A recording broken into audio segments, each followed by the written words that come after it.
Well, welcome to the September 20th version of the Hybrid Forum. We have, I think, an interesting lineup here today. Um, we have at least one major setup going to be talked about. John Kelsey is going to show us his portable Zoom cart, and we'll have a nice open discussion. But I think we wanted to lead with some messages from the board. Rick, were you going to handle that? Yeah, the board approved formation of an AV and technology committee, and accepted the documents that we gave them. They want to make a few additions to include staff responsibilities and things like that. So that needs to be worked out yet. But they did approve it, and we're ready to go. Well, thank you. It's very exciting, and I know John has campaigned and worked really hard to make that all happen. And congratulations to all. Yeah, thanks to John for pushing the ball forward here. At least it wasn't uphill. I guess what are you going to do? What happens next? Well, we have to meet. There is a questionnaire, I believe, that you originated. And yeah, but I punted it over to you. Yeah, I made a few additions to it, and they're working on it. I don't know when it's going to go in, but it should be shortly. So a couple of weeks ago, we formed a smaller working group to work with you on that. Is that group still going to continue to meet? Yes. I need to formalize that, and then we're off and running. So, are you going to take over this meeting? No. I'll let Bruce do that. He's so fair enough. I mean, do you see the role of the committee to organize a monthly forum for clubs? That could be. If you feel that if the group feels that that's something that needs to continue, sure. There are several virtual forums or virtual chapters within AAW, so that might be an option too. That is an option. Okay. I didn't realize that. That's interesting. All right. They're just virtual? Yes. Yeah, they are. There's one for, I think, pen makers and one for ornamental lathes and rose engine lathes, and I'm not sure if there are any others. Those are the ones I know about. Those are the ones I know about as well. I don't know if there are others. Okay. Do you want anything from this group, Rick? One thing, I see we have a lot of technical people on. I've been trying to get one of these Soundtech CM1000s to work through a mixer, and I'll be damned if I can get it to work. It only seems to want to work through an A10 and into a computer. And I've got every connector in under the sun, and I made some that aren't legit, and it still doesn't work. Has anybody been successful at that? I use them with my Hart audio, with my little 4-channel Hart mixer. It works good. I can't get it. Do you have an 1/8 inch input into that? Yes, I input them all three of the CM1000 into 3 channels in the mixer, and I can mute them or have them all on and vary their volumes right at the mixer. Okay. I suspect your mixer is requiring or expecting a line input, so you need to either modify the mixer to accept a standard AV input or modify your device to send a line output. Now I've got both line and balanced, so it's a professional mixer, so it has every input you could possibly think of, except for a standard 1/8 inch tip ring sleeve. So the connector might be the issue. Is that what we're talking about? I don't know. I was just hoping somebody had What mixer a setup like that. What mixer are you using? It's a Yamaha. I've got a Yamaha, and I've got a I forget what the other one is. And either one of them. Landers has some experience with this, and so does Tim Starlipper, is the guy I talked to. Tim is an audio guy. Okay. I just put the CM100s directly into the ATEM and daisy chain them is all I've done, so I don't have the rest of that. Yeah, that works fine. Yeah, no problem at all. It's just getting it into a mixer because I need to mix it with other microphones and stuff like that. And just been having a problem with it. Okay, thanks. All right, thank you. John, I think we're going to take it to you to talk about this cart. I'm really excited to actually see it in person this week, but at least now I'll settle for virtual. So it's all yours, floor. All right. Let me just take the spotlight off you, and I'll leave it on you. The cart I talk.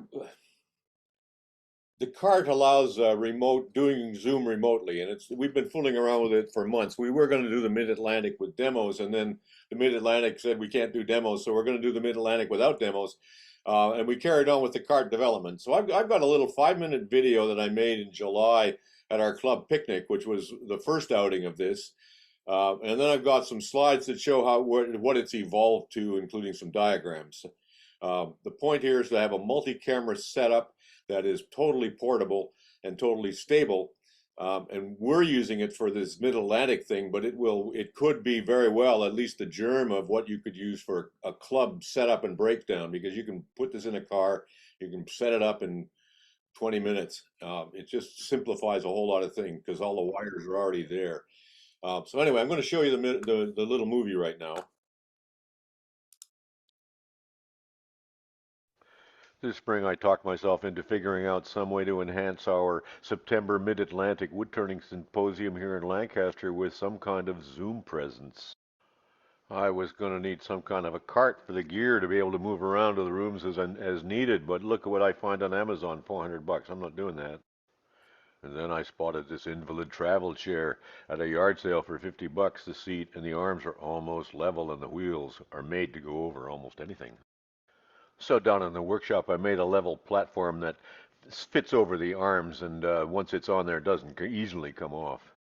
And then I built a box on the platform and found a plastic drawer that fits very neatly onto the seat to hold the gear.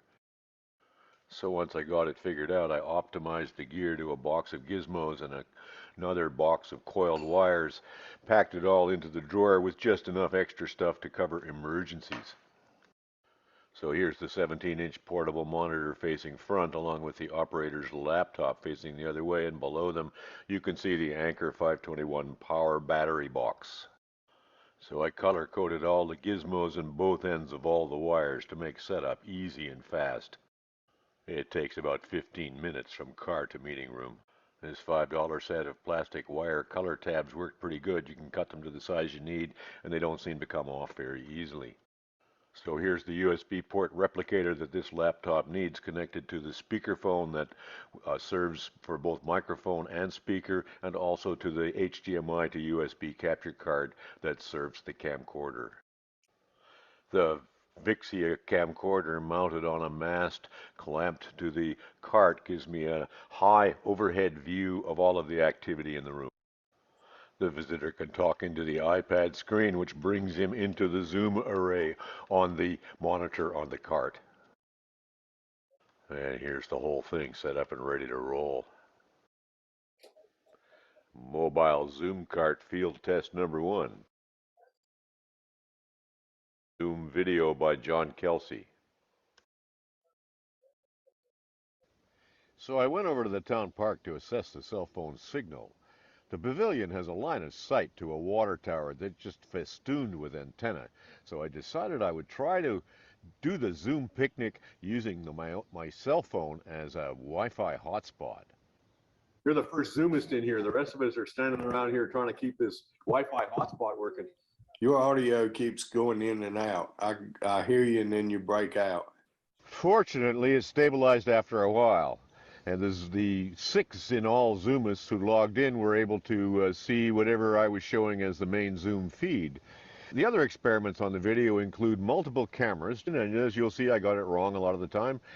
We used a speakerphone on the mobile cart, which did not work all that well because there were a lot of loud conversations going on around the room, and you couldn't filter them out. I needed a shotgun mic.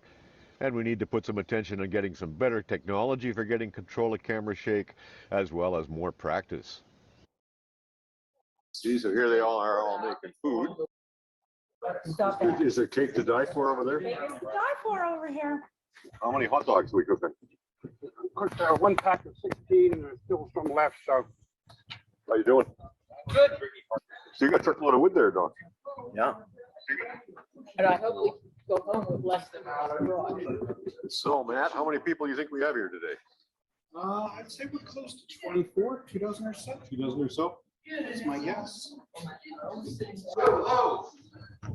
Welcome to our picnic. I'm so glad everyone could come. The weather held out for us. It's really great.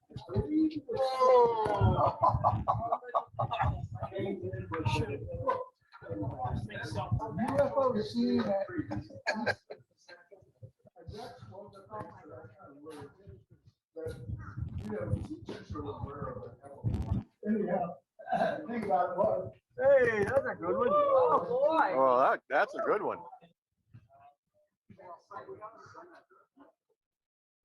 The winner is Oh, Barry. yeah. Barry? Barry Price with a 132 inches. We were throwing things. It seemed like Chuck was in order. And since this is sort of a jamboree, it seemed a jam Chuck was in order. I need the jam Chuck trophy. Oh, boy. We're not sponsored by Smuckers, but we could. So what you just saw doesn't really look any different from a regular phone cam video maybe posted to Facebook. But the difference is that this was a live Zoom broadcast with members on Zoom conversing easily and freely with attendees in the picnic pavilion, as you'll see in the next segment. Yeah. That's the winner. Is that a regulation one? Diameter and shape of what is called a driver on disc golf. Whoa. Same weight as the driver also. Barry made it big. Mass produce these. Yeah, right. Same thing every time. This doesn't have a motor in it, does it? No. Yeah. I thought it was going to be dark out. Yeah, the one went up and came back. Like a boomerang. Yeah. A great picnic. We were there. Yeah, we're gonna check this out now. I think I'm 7:30 and packing up the food, so I'm gonna pack up the Zoom too. Well, thank you for participating in the experiment. I really appreciate it. Yeah. You guys. What do you got, a microwave in the bottom? I want to make sure he wasn't sitting on it and holding the laptop, you know.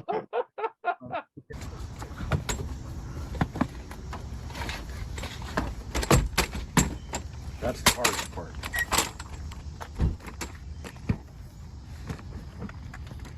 Here.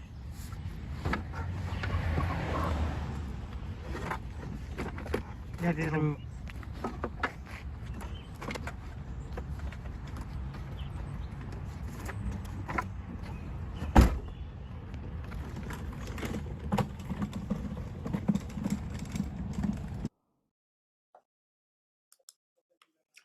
Okay, that's the little video. Want to do questions first, or you want me to go to the slides? I got a few slides for where it went from there. Are we still with it? Why don't you do your couple of slides and we'll come back for questions. All right. I'm going to share screen again.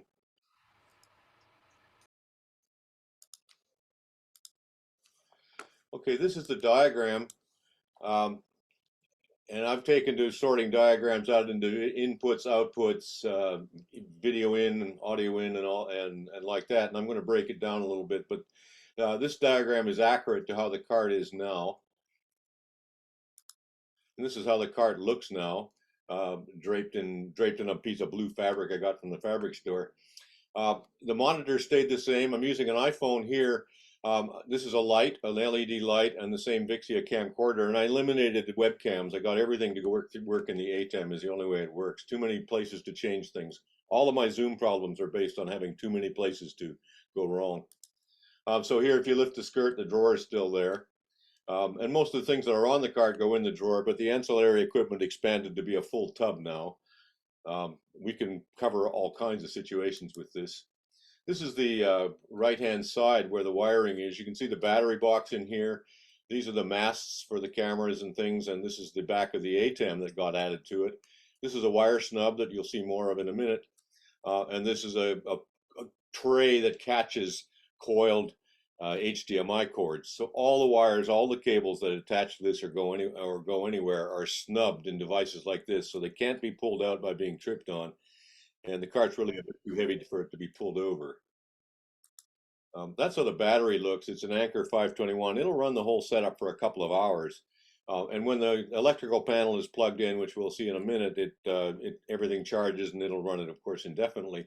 This is another cable snub over here on the right side there, and that goes to a three-way HDMI splitter that takes the feed out from puts out all, this is where the video out goes, the video outputs. You can go to, and these cables can go to an external monitor or the external monitor on the cart, or to a large TV, which we're also going to have in the room. So this is the core of the setup. It's a MacBook. It has USB ports externally. It has the battery box, a power strip that plugs into the wall, and a second battery that charges ancillary gear, phones, and microphones as needed. See if I'm in the right place. Yeah. This is the operator side view. With the cart back up in its correct position, so the cart has handles here and it has the monitor. When the back drops down, and this is the electrical panel, which has, here's the electrical in. This feeds the battery box. This also feeds the USB feeds for phones and microphones. And this is the Netgear hotspot, which can park here and charge, but in the actual situation, we'll slip it out of there and put it on the best windowsill in the room. So there's the video inputs diagram. There's a Canon Vixia second laptop that's going to bring in pictures and videos, and a mid-Atlantic video feed, and we have one available HDMI feed, which I'm probably going to use for a GoPro, coming into the A10 Mini. And the audio inputs are host microphones and room mics, the CM1000 room mics as needed, or the speakerphone as needed. We can switch it as we need to. This is what the deck looks like without the laptop. As you can see, there's the ATEM, there's the wire snub. This is what the iPhone fits. There's the speakerphone in the back of the monitor. I think the main point here is the wires now go down through holes in the deck, and every single wire is labeled as to what it's for and where it goes, so that it's and going forward, if I keep doing this, I'm going to snub all the wires so they all are attached to the cart. What happened there? So they're all attached to the cart, and they don't they don't move. They stay on the cart. The gear goes in the drawer, the wires stay in place. That ought to work pretty good. There's the video outputs to a monitor or a big TV, and audio outputs to a speakerphone and to an iPhone. I use an iPhone both as a camera and as a sound monitor with headphones, so I can hear what the Zoom is hearing. The biggest problem I've had with all of these things is too many places for the audio to get mucked up. So this is the operator side of the cart as it actually is now. This handheld mic here is a Ceramonics wireless mic. This is the receiver for it. There's another little mic that I'll wear. We'll have a second operator and with a second laptop calling into the Zoom. And here's the ATEM and the wire snub and the light that we're going to need for show and tell, and the video camera and the iPhone. So we're going to try and do. We're going to use this to do the meet and greet Friday night. We're going to do around the vendor room, and we're going to use breakout rooms with vendors. We're going to do the instant gallery with an instant gallery review. And then on Sunday, we'll do the luncheon, and we'll just play with that and see what we can get. We think we can probably have people participate in the silent auction using breakout rooms as well. So here's back to the complete diagram, just to wrap up here. This is the bottom down here where it says ops support includes the router, extra webcams as needed, the LED light as needed, and the headphones, and we can have video reporters out here. But I think the point is that you can also have any number of video cameras connected on tripods. And a couple of days ago, we acquired and began to test an HDMI wireless repeater, which works like gangbusters. So now we can get video signal in and out of a cart without cables at all. On the other hand, each of the repeaters costs $120, so we're not going to have them. We only have one, and I don't think we're going to get another one anytime soon. But it's very, very good technology, and I was surprised at how well it worked. And that's my story. That's what I got. All right, John, if you could kill the share. Yeah, I got to find. We can go back to a gallery view. We can see if we can find ourselves some questions. I was trying to understand if you use more than one Zoom channel there with your camera and your iPhone. No, it's the one Zoom call. The iPhone calls in just like just the same as way as everybody else has. What that does is give the operator a window in the Zoom array that you can still switch cameras. You can get, in other words, picture beside picture. Is that connected via the cell service or via a Wi-Fi connection? It's a Wi-Fi to the cell service. In other words, the Netgear repeater looks at the picks up the cell phone signal. So we park the repeater in the best window. But the answer is it is a cell signal. It's not. It is a cell signal, yes. The alternative was to buy into the hotels. The hotel would have wired us for $900 for the day. Rick, I think you're the next one up with your hand up.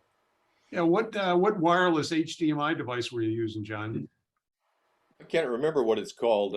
We bought one that has it says it has a 50-meter range. I'll be surprised if it has 20 feet.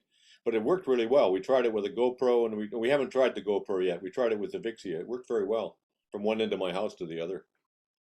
Okay, yeah, I've got one. I'll have it at Mid-Atlantic. The picture isn't great. It gets a fairly good distance, but I just wasn't totally happy with the picture. You'll see. I haven't really evaluated that. It has a small bit of latency, which I decided didn't matter. Yeah, that doesn't concern me as much as picture quality. They say it's a 1080 picture, but there's a lot of those pixels are not there. Well, neither Zoom says 1082, but it isn't. Ken Rist? Yes, thanks.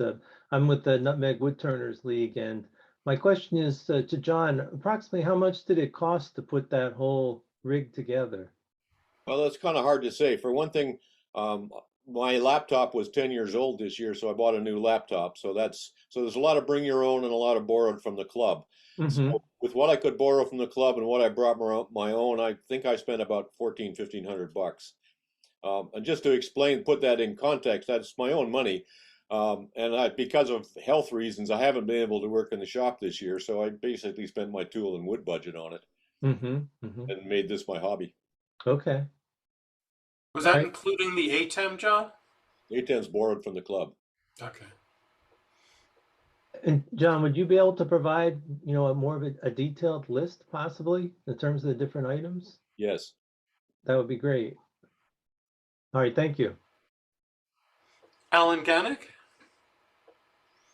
And just asked my question. I wanted to see if we could get a detailed list of the components so that we can research it. So thank you very much, John. I appreciate it. Great. Steve Hansen? Hi, the cell phone is being used sort of as a confidence monitor for the AV operator. Is that correct? Yeah, AV sound. Cell phone's being used as a camera. In some situations, the cell phone is a good camera on the operator. You can switch it to look at the person you're talking to, and it gives you a window in the Zoom alongside whatever camera you're bringing in from the ATEM. So that's the reason for it. But what I learned as a side benefit, it allows you to monitor the sound the ATEM's getting. I wear bone conduction headphones, these aftershocks, or I tried it with AirPods, Apple AirPods too, and it works pretty well.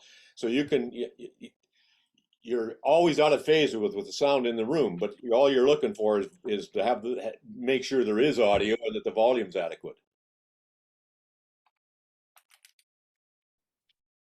All right, good. Anybody else? I see another hand there. Oh, yes. Pete.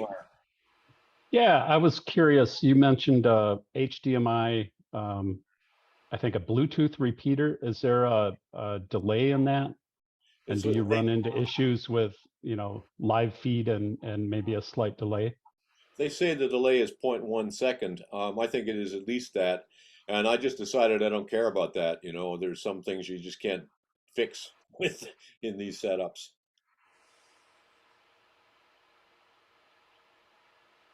All right, I think we have exhausted the questions. I'm really looking forward to seeing this thing in action in a couple of days. So yeah, and if anybody would like to join us and help participate in making this Mid-Atlantic thing into fun, please do.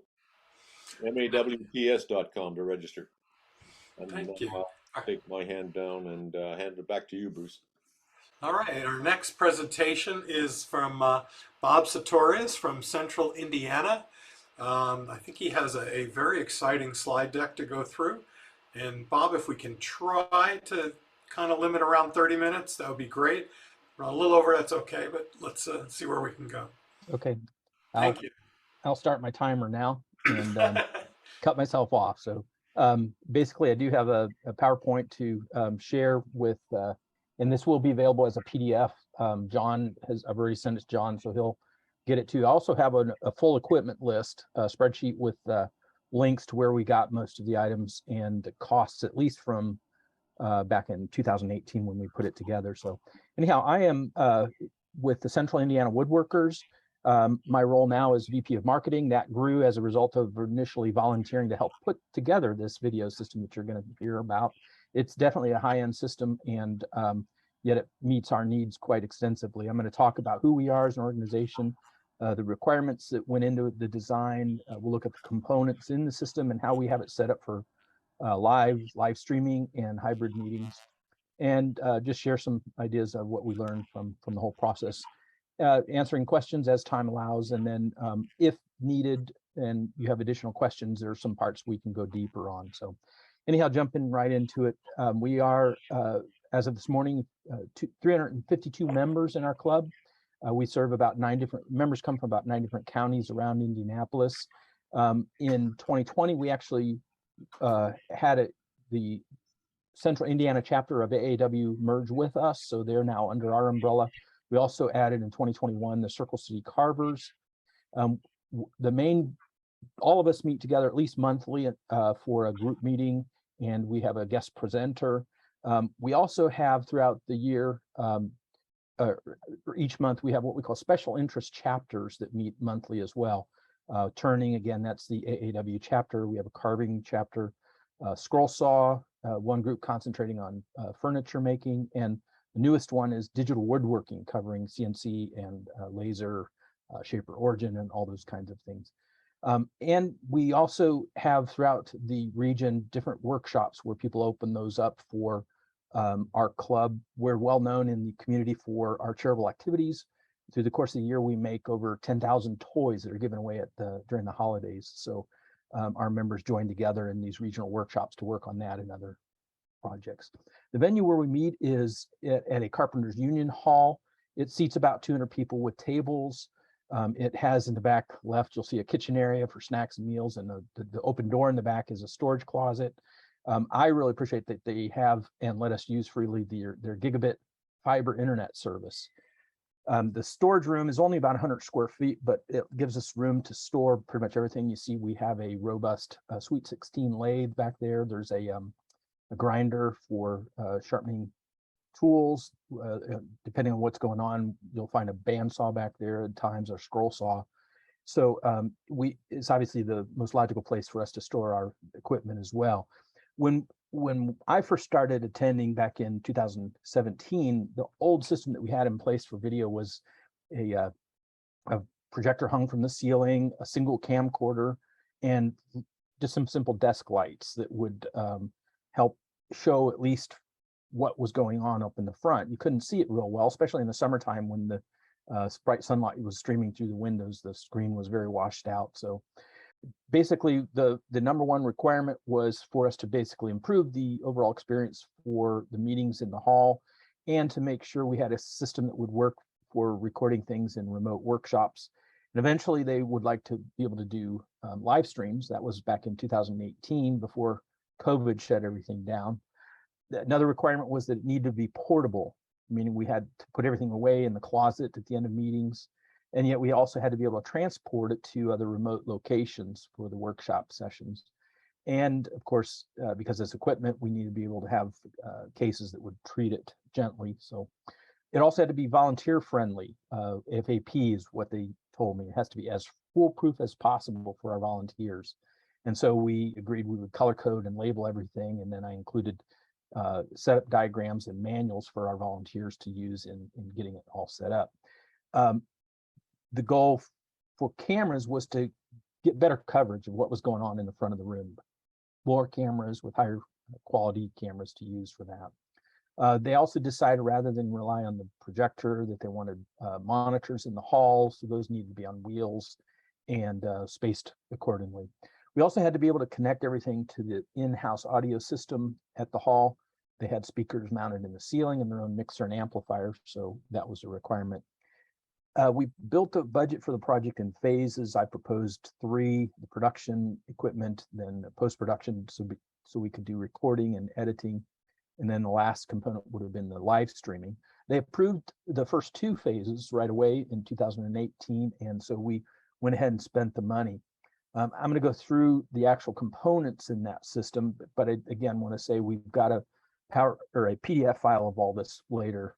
To start out with, we were asking, what kind of questions, what kind of cameras should we use? And as you know, there are different connection types to choose from, with benefits and bad sides to each one of them. So we chose the 2 in the middle, HDMI and SDI connections, and go deeper into that later. But these are the cameras we landed on. They're called PTZ cameras. PTZ stands for pan, tilt, and zoom.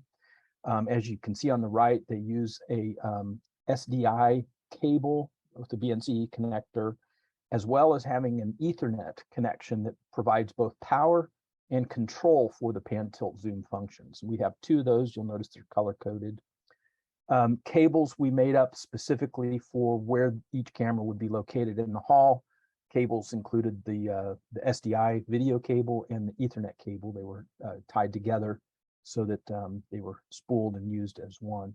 To control it, we landed on using a joystick operation. You see this panel here? It actually works for controlling 4 different cameras, and it's all connected using your Ethernet or your network configuration. To kind of give us an extra leg up on how we use the cameras, we went ahead and purchased a boom arm, and that is about a 6-foot long extension mounted on a sturdy tripod, and we basically place that so that the camera is overhead. Before each meeting, we decide where we think that camera needs to be depending on the content for the demonstration, and then we place it, and that camera is in kind of a fixed or static location, and yet using the joystick controller, it can be panned and tilted and zoomed all around for close-ups, overhead shots of, let's say, a lathe or some other tool. And we do have a show and tell segment, and so this is really nice to have to be able to get close-ups of projects as they're shown. The second type of camera we chose was called an ePTZ, E meaning electronic pan, tilt, and zoom. You'll notice on the right it has 2 outputs, video outputs, SDI outputs. What that does is it gives us on the left 1 static wide shot, but then the other channel can be zoomed in electronically, so you can get a secondary shot from within a subshot of the whole. And that gives us, again, 1 more option to have on our switcher to choose from during production. So we mostly have a wide shot and then a podium shot that we use during our meetings. We also had, again, the original Handycam that we still use on occasion. We like it because it has the LCD screen that the operator can use to see and zoom in and move around on stage. We don't care as much for the GoPro after we've started using it, because once you've got it connected to a live feed, you lose the screen to be able to focus or aim it. And so it's not as user-friendly. The other issue we've had with GoPro is that it's not as stable on the HDMI signal to our ATEM. And as a result, we ended up using it on as needed for close-ups, let's say at a lathe or whatever. But in order for it to be a stable camera, we had to invest in an image scaler. This is called a decimator. It's an extremely good and powerful little tool to have in our grip bag.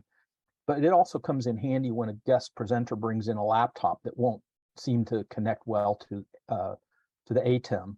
By running it through this device, whether it's mostly through the HDMI in and outs, it does give you a stable signal. We've tried the bit with a HDMI splitter, And we're not real happy with the results of that. So this has been a really good solution. I can go into more detail on that later. The heart of the system is the ATEM Production Studio HD. And we chose this one because it had 4 HDMI inputs as well as 4 SDI inputs. Of course, it has the 2 balanced audio inputs as well with the XLR connectors there. It has the overkill in terms of output, has 8 SDIs, but of course it does have the HDMI multi-view output.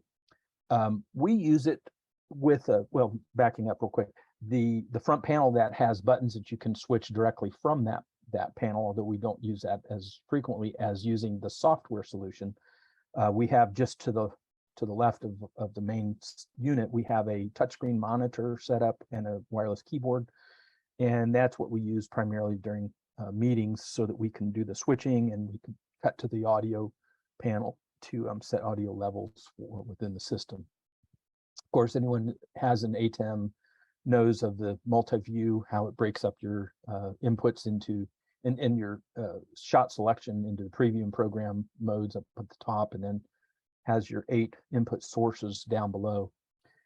For recording, we went again with another Blackmagic product. It's designed to pair with the ATEM HD Studio. It's the HyperDeck Studio Mini.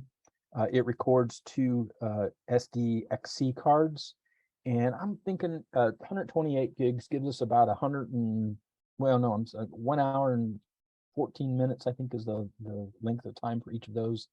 And it seamlessly switches between the 2 during gathering. So it's very nice to record everything nonstop. Okay, again, the way we've got it configured is we've got the 2 side by side, the ATEM and the HyperDeck have their own rack mount, 1 unit high. Just below that is a power strip, and below that is a drawer. Our system is a two-person operation. First person operates the cameras using the joystick there, and he actually can use those front panel buttons to do the switching if needed. But all of our team are volunteers. So there's Rick. He's an amazing guy behind the joystick there. So the second person, and this is where I usually sit, kind of has a flanks of computers to sit behind. One on the very far left is our computer dedicated to the live stream, and it has OBS, and we monitor our website as well on that one. You'll see the audio cart that we built to go with the system there beside it, and then at the top of that cart is where our live stream encoder sits in its own little box. You'll see on the very far right is the ATEM touchscreen, and then we have another computer dedicated to run the PowerPoint presentations and the Zoom feed from any presentations that might be coming in. And again, that's the front. You'll see where our internet connection is. It's actually on the backside of a podium in the hall, and it's a very solid internet connection for us to do everything we do. The actual system, again, it's built in a road case, and I can talk about that if time allows. Multi-view monitor sits on top, joystick in front of it, and then the touchscreen monitor to the side of it. The way it's worked is on the far left, there's a door that opens where we store the joystick and all the cabling. The right has a computer interface for basically it has 2 USBs, a HDMI, and an audio. And then a drawer below where we store the touchscreen monitor and keyboard and just other items like that. So on the back side of the unit, at the very top is what's called a keystone panel. And it's a very customizable way to build yourself a patch panel that will work well for your needs. And I can go into that as well deeper if there's questions about it. To either side of that are cooling fans, and in the very center is a controller for the fans.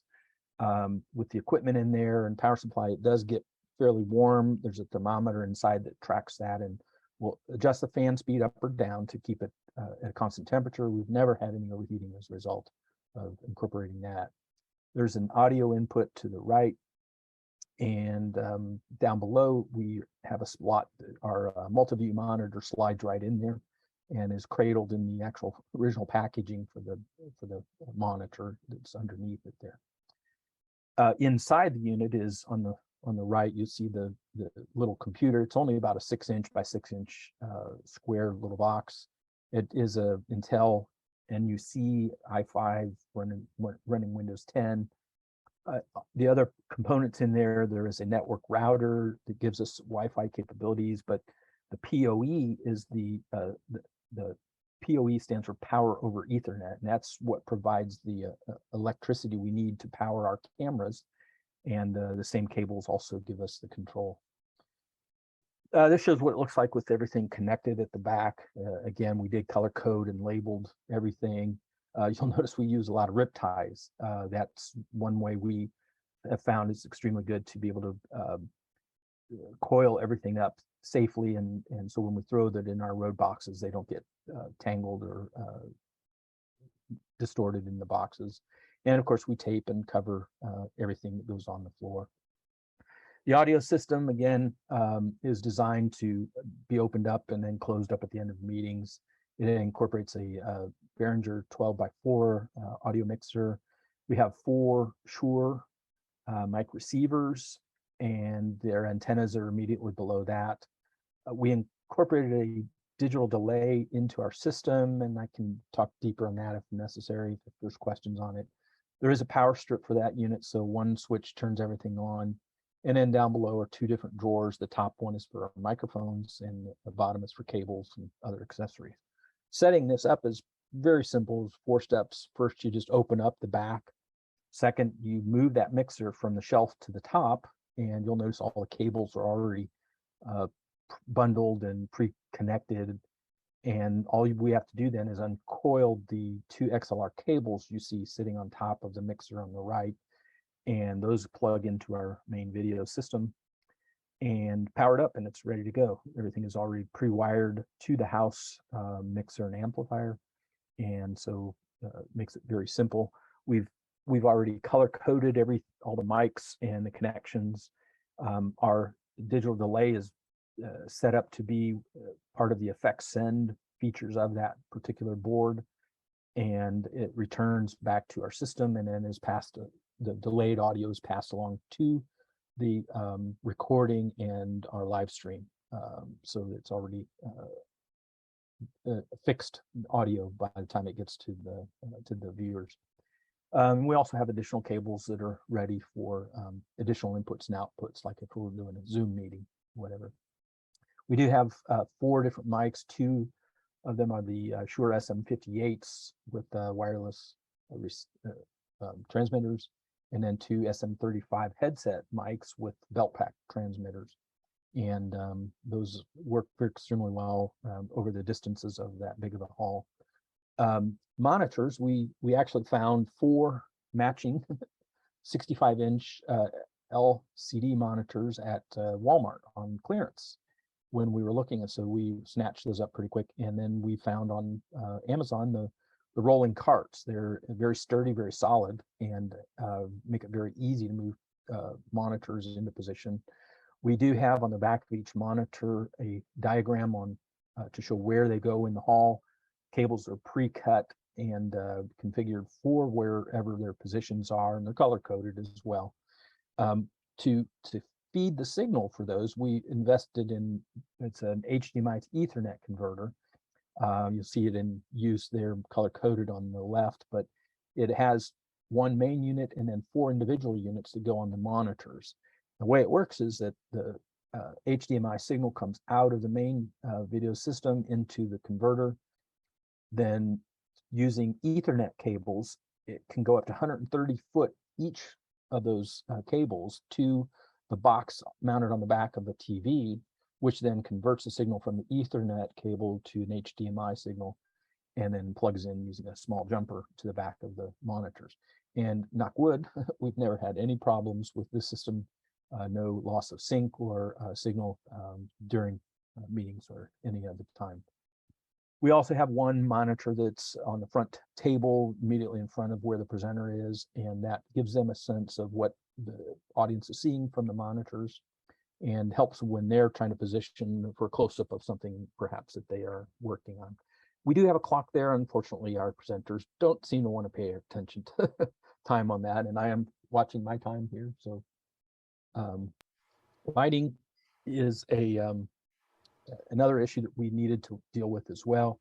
The table lamps that we had were just very insufficient, so we invested in a 3-light kit with what are called soft boxes.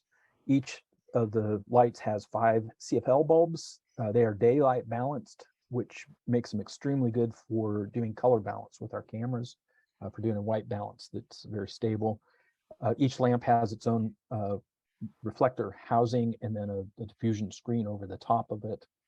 And they give a good flat but bright light on the stage. We've never had anyone complain about the intensity of those lights being too much for presenters. So it gives us a good balance of what we feel is necessary to get good video on the stage. While we're doing all of the setup, we decided to go ahead and work on some branding that would be a part of the upgrade. We've got a backdrop and a new podium, and of course put information on our cases, but we also did a website upgrade as well that has now been used quite extensively for our virtual meetings as well. This is a diagram of what our system is like, and this will be, I'll include this as well as a separate handout for you all to see and get ideas from. But it kind of shows how we've configured everything to work together. Let me think here. Next. What's the advantage of the SDI? SDI is at much higher video quality. We don't ever have any problems with video dropout like we do with HDMI. Is it the same as cable?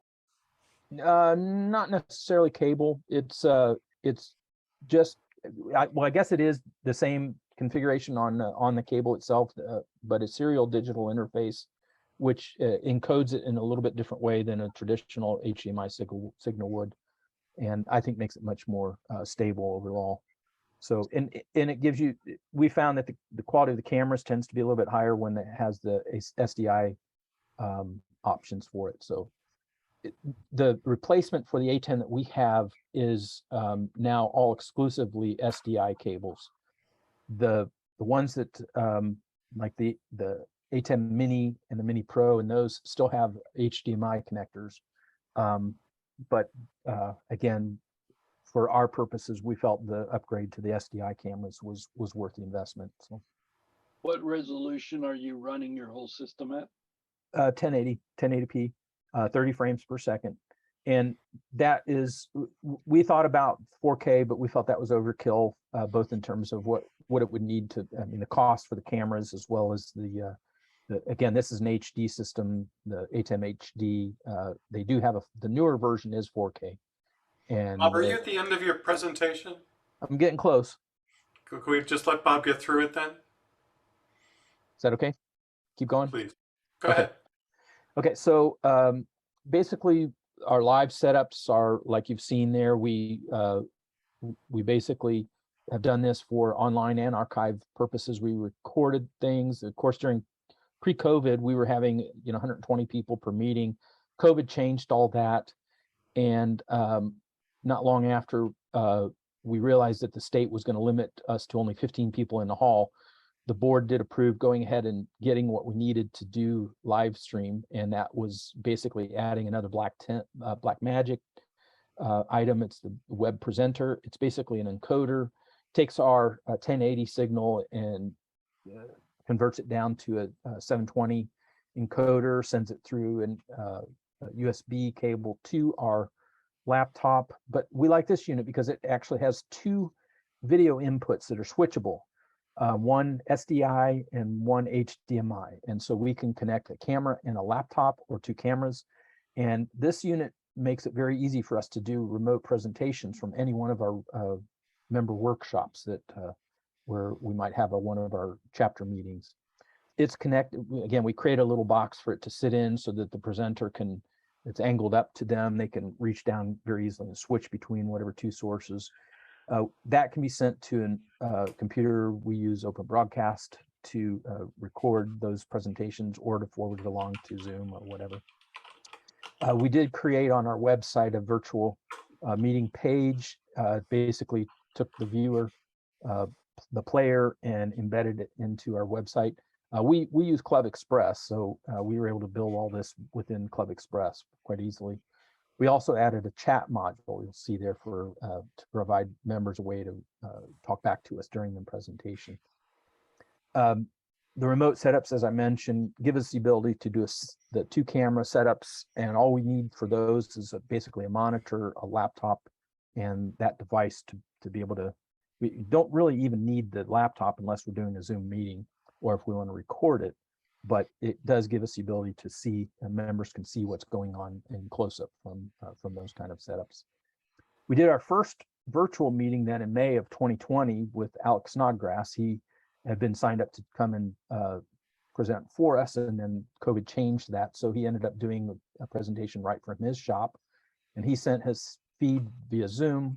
We added it into our system as if it were just a normal camera feed, and basically took his audio through our soundboard and added that separately to the feed. And that worked pretty good. We were overall happy, but the one thing at the end of it was we realized that there was no way for him to see our audience. So we kind of went back to drawing board and decided to incorporate an iPad into that layout. An iPad gives you the ability to have the Zoom app on it, and that can become one more participant in your Zoom call. And we just turned the iPad around and aimed it at the audience, and put the microphone stand in front of it so that anyone who had a question for a presenter could stand up and do their talk. And by adding that, it made a huge difference in our overall Zoom setup for giving us a real back and forth interaction between our members and presenters. So then we've started doing more and more hybrid meetings. Actually, this is Dennis Belcher, who recently joined us as one of our, this was, I think, the turning group that met not too long ago. And basically it was a Zoom meeting. We had a webcam at the top. We had a microphone in the audience for people to speak back to him. And for the most part, it worked pretty good. We actually recorded it, and Dennis is actually, or he recorded it, and it's online now for a certain amount of time that he's been able to share with us. So lessons learned after all said and done. Now we've been running the system about 4 years now. It has given us a much better viewing experience in the hall. It's helped increase our membership dramatically, and so we feel like we should have made a change earlier. It allowed us, though, to keep having meetings all through the pandemic despite lockdowns. We missed only 1 month in our meeting plans during the COVID shutdown, so that was good. We have realized, though, not all members are comfortable with technology, and even getting them to log in online to attend meetings on our virtual meeting portal is a challenge for some. However, having a lot of our videos available on YouTube, archived there for members only, it's served to be a really powerful benefit to members to stay involved in our club. We're realizing that hybrid meetings allow us to have more presenters per year, and our costs are lower accordingly. We also know that through our meetings that presenters want to see and hear their audiences more, so that's a lesson learned. Overall, I think it's been definitely worth the investment for us to be a part of that. So I'm at, it looks like 28 minutes, so I'll stop and ask if there's any questions, and if there's additional questions about any of these other issues, I can go deeper, but I'm not the keeper of the time to say how much I can do with that. So, questions? Bob, we can safely say that's a wow. I had one question, and I saw several others come up with the same question. Since you have to store everything in the closet, and I assume your monitors go in the closet too, how long does it take you to set this all up before a meeting? If I'm working by myself, I can do it in about an hour and a half to set it up, and we're usually have everything put away within 45 minutes of end of the meeting. Is there anyone else in the group can do it besides you? Yes, and I have my job takes me on the road 2 or 3 times a year during meetings, and so our team has been able to carry on without me. That's great. Rick, I think I see you as the next one in line. How much did it cost? All total, we budgeted 20,000. And and that was for all 3 phases. So we spent initially about 17, I guess, for initial, and we've since added some upgrades to that, as well as like the live stream functionality that has come later. Okay. Let's see, Gretchen.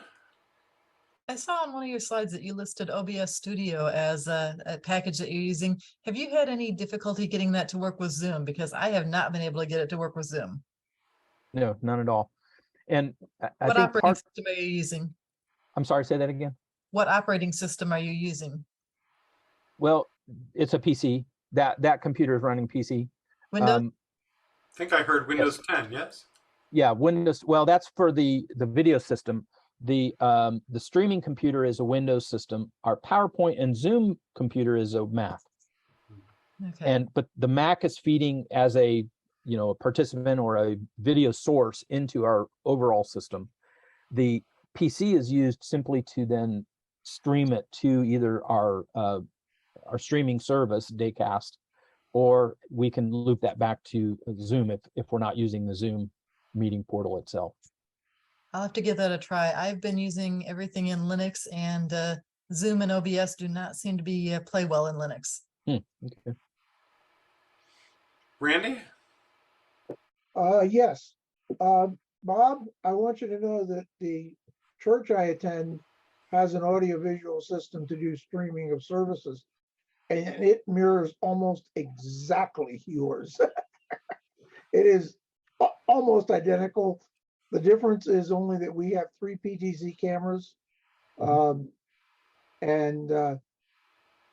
we use SDI, we use Ethernet converters to reach our projectors, which are up in the front of the church.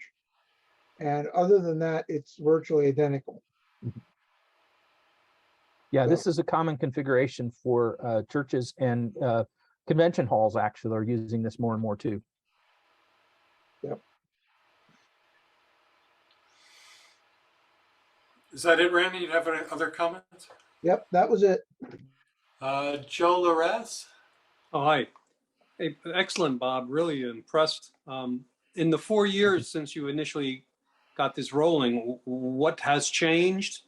And what would you say you wish you had waited, if that is the case, for some of the technology or whatever? Yeah, I was ready to go ahead and start doing the live streaming right away. Again, the board, in terms of financial commitment, said we'll hold off till we feel it's necessary. Well, COVID, pretty much lit the fire under them to say do it now. And I'm glad they did, because it then facilitated us having our. And I've actually come to really push Zoom. I had been using Zoom well before the pandemic, and felt it was a good interactive way to hold meetings. And so I'm glad that the club has acknowledged that is a really powerful tool, especially for demonstrations when especially if your presenter can have a multi-camera setup. I think that works really good. And hats off to Dennis Belcher, his presentation that he did via Zoom. He has his own, I don't know if it's an A10 Mini or what, but he had a multi-camera setup. And was it vMix? I can't remember. It was vMix, yes. vMix, okay. So but I would not do that again. Okay. I think for presenters to have a multi-camera option to provide the best possible image quality for their members, I think really enhances the whole experience. Yeah. I appreciated your learning about using the iPad to get that two-way experience. And I learned the same thing from John Kelsey, actually.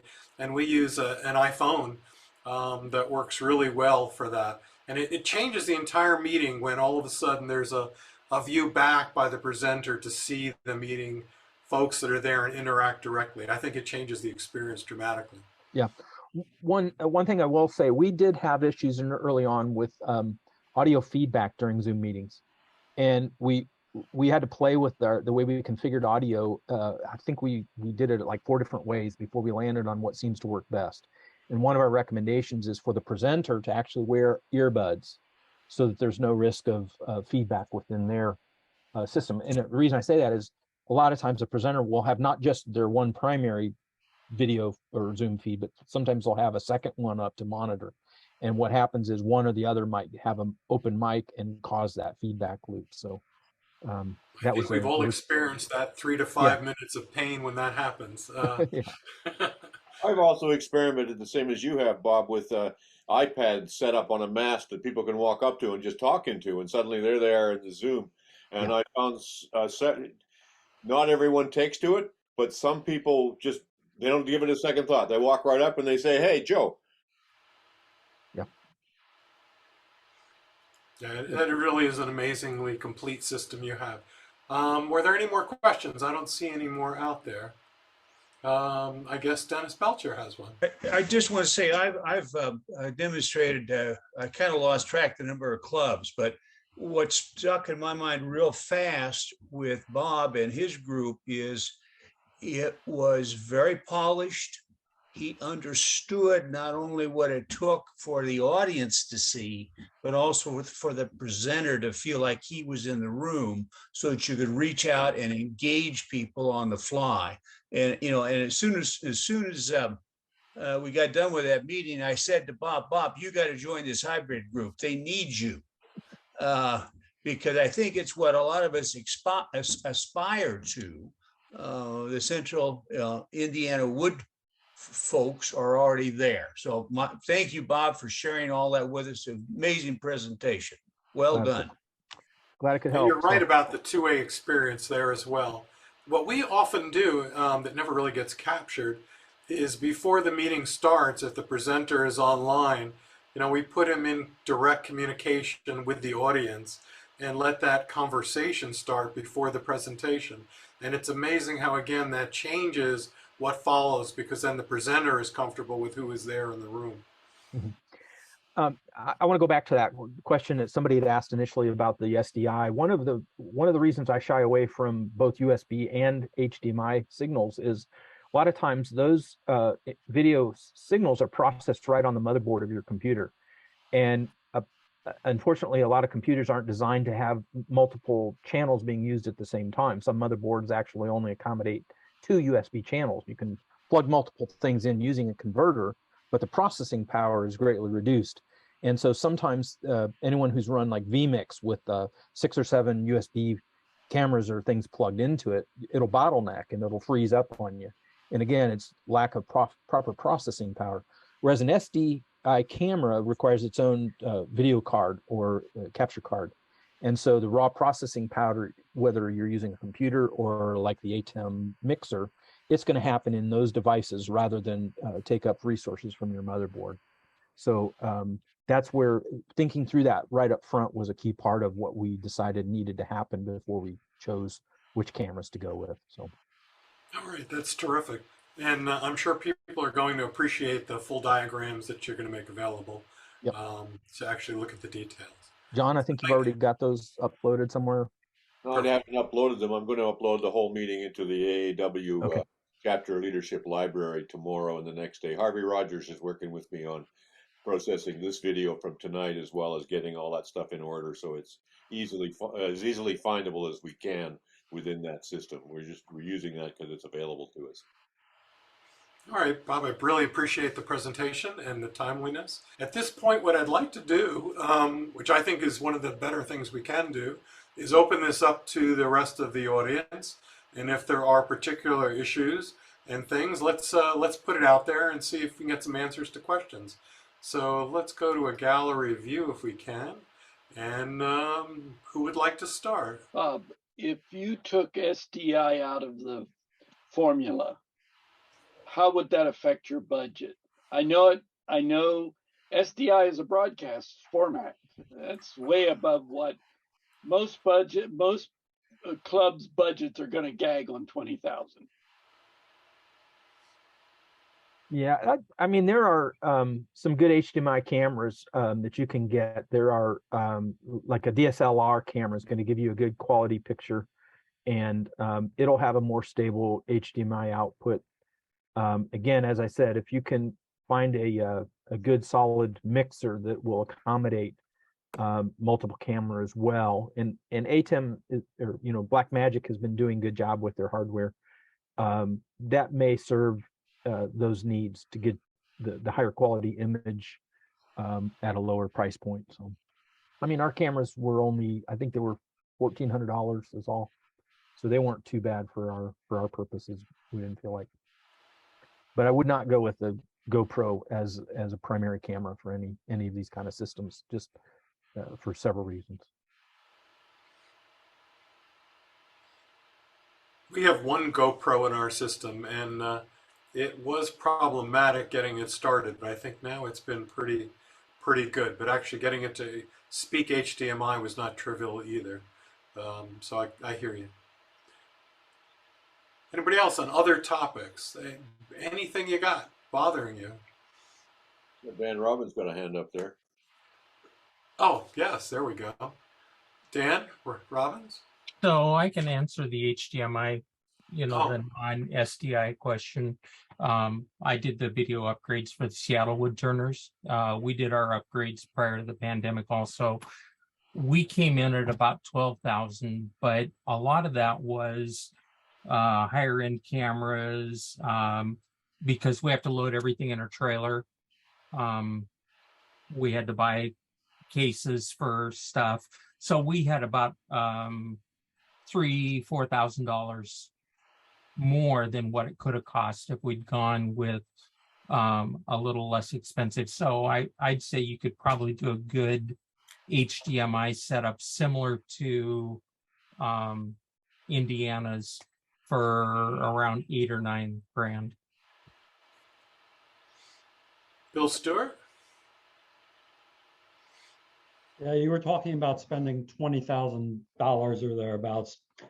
This is a question from the other end of the spectrum. Currently, our club does hybrid meetings with using my laptop and 2 webcams plugged into it using the mics from the webcams. We'd like to take the next step next year. What do you think would be the next cost-effective step to improve our quality at a reasonable cost? Like, what would get us the biggest bang for our buck? What are your existing cameras?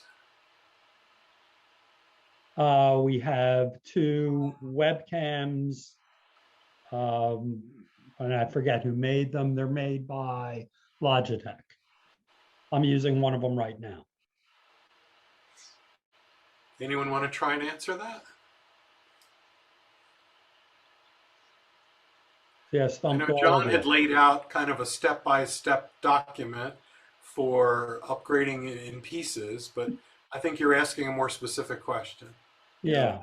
Like the thing that I wanted to do was buy an ATEM Mini, and we already have one HDMI camera on a boom, and we could probably pick up another used camera at a reasonable price, and then maybe a small audio mixer and possibly a wireless mic for a presenter.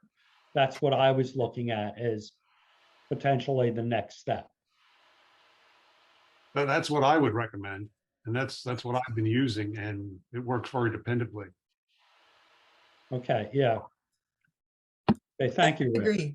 That is exactly what I would recommend. The only caveat to that is I don't know that I'd look too much to getting a camera with to getting a low cost HDMI camera.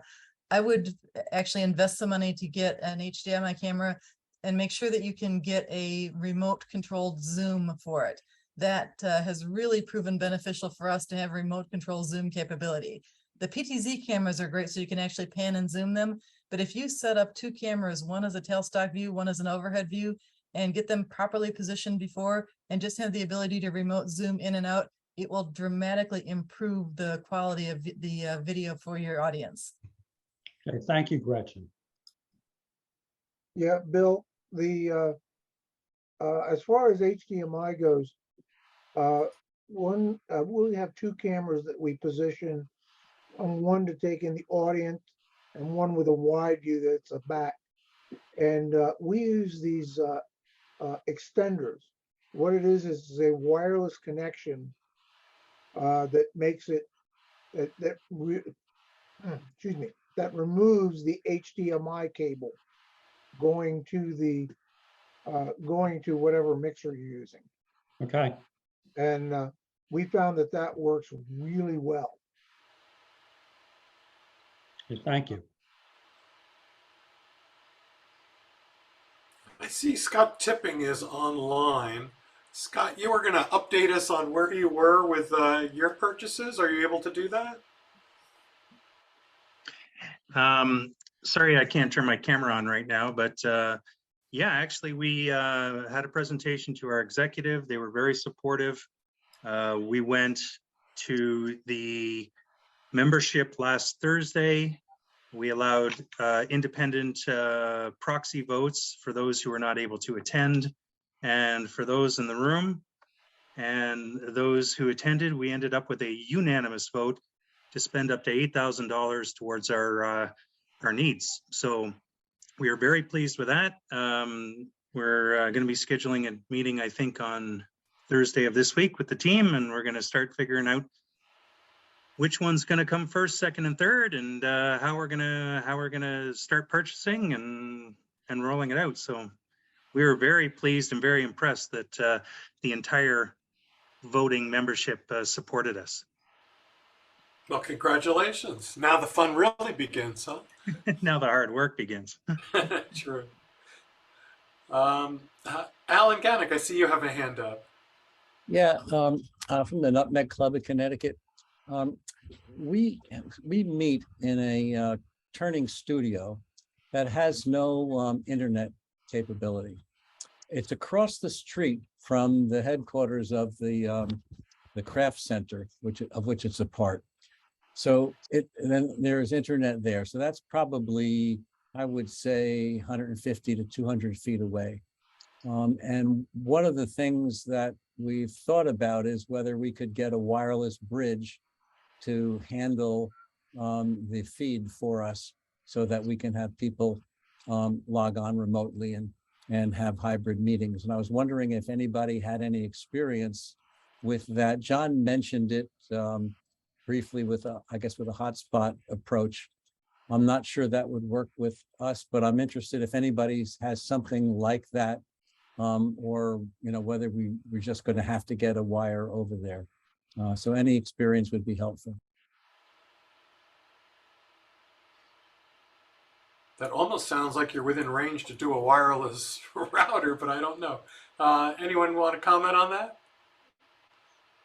What a wireless hotspot. We tried several different different carriers and found that in our situation at the hotel, they all had a strong signal, but we were going to go with whoever had the strongest signal and get a Wi-Fi hotspot matched to that.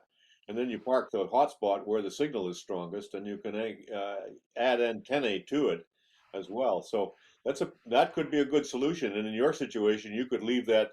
You're at the Brookfield Craft Center, I gather, and if that's the case, you could leave that up.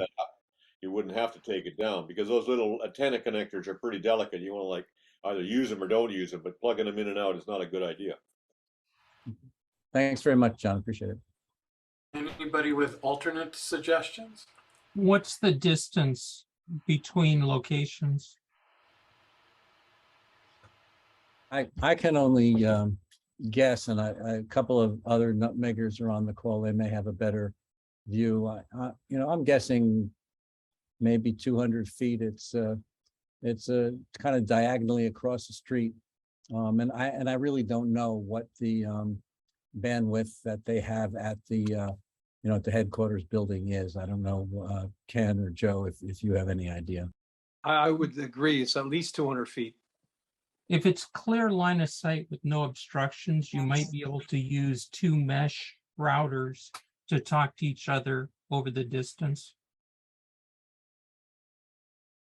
Okay, thank you. We'll try to take a look at. All right, well, that gives you at least 2 options. That's great. Thank you all. We're coming to about to the end here, but is there another topic or two that people want to try get answers to? I've got a question I'd like to put to the group if there's any, and that's about meeting formats. Our club is a traditional club, and we meet once a month, and we do show and tell, and we do a demo, and we do a business meeting. And I talked to somebody on here who they're now doing 2 meetings a month. They'll do a demo and a show and tell, and one of them is on Zoom and one of them is on hybrid. And I wasn't sure quite which one exactly how they're doing that. And I wondered about what other clubs are doing with alternate meeting formats to the basic old 1 a month with everything in it. During COVID, we were doing 2 meetings a month. We were doing one, our general business and demo kind of meeting, and the second one was an open, less formal topic of discussion, which kind of ran its course after probably 6-8 months of people just not really being interested too much. But we gave that up when we really got back to in-person hybrid meetings. We have also carried on with our coffee hour. We're up to 120 weeks of coffee hour, Thursday mornings for an hour. That's worked pretty good, but it self-generates. It just people bring stuff. But how many of the members at the coffee hour are your regular members? Well, some of them are regular guys who come to the regular club meetings. Some of them only come to coffee hour because they live a long way away. And some are not club members. They just tune in because they like coffee hour. We don't police it. We just let it be.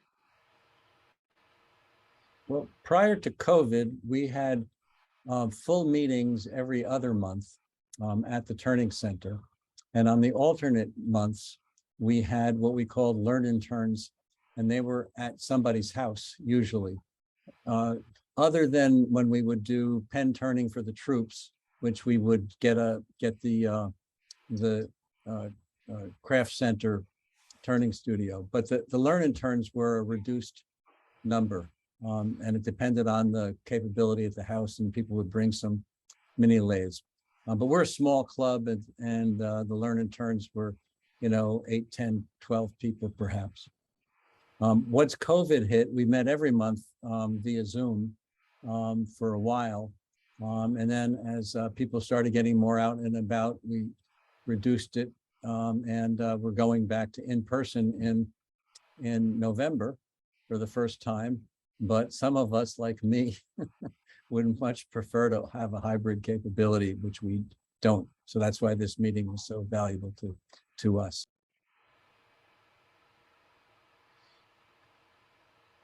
Mike Brazel.